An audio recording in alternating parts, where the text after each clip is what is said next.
An IEP is a written statement of the educational program that is specifically designed to meet a child's individual needs. IEP stands for Individualized Education Program. The IEP process includes a parent or guardian and student involvement, a referral, an evaluation, and eligibility. We will also discuss the components of the IEP. Parent or guardian and student involvement is strongly enforced in the process and play an equal part of the IEP team. IDEA, which stands for Individuals with Disabilities Education Act, was developed with the full intention to support a meaningful and successful partnership with the families. The law states that all parents legally are involved in every step of the process and must give approval before any decision is made. Students under the age of 15 are included in the process when it is appropriate, but if the student is 15 or older, then they are required to participate in the IEP process. A referral can be given by school personnel, the child's parents or legal guardians, or any other person who has been involved in the child's care or education.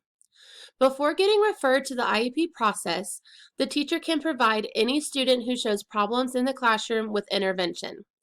Intervention will help identify, develop, and implement different strategies that can help them succeed in the classroom before being referred to special education. If intervention does not work, then they will get referred to special education and the parents will be contacted.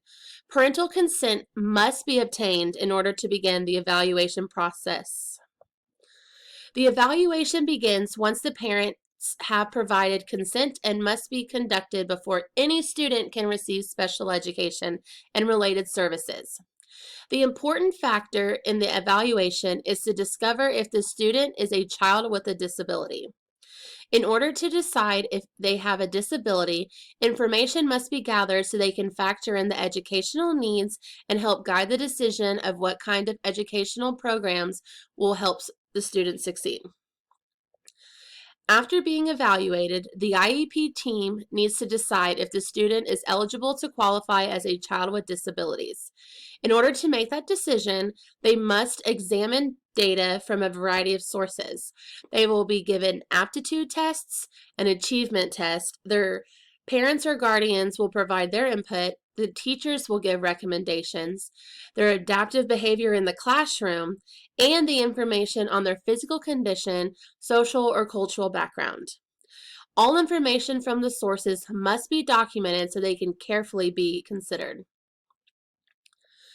Those are the steps of the IEP process. Next, we are going to talk about the components of the IEP.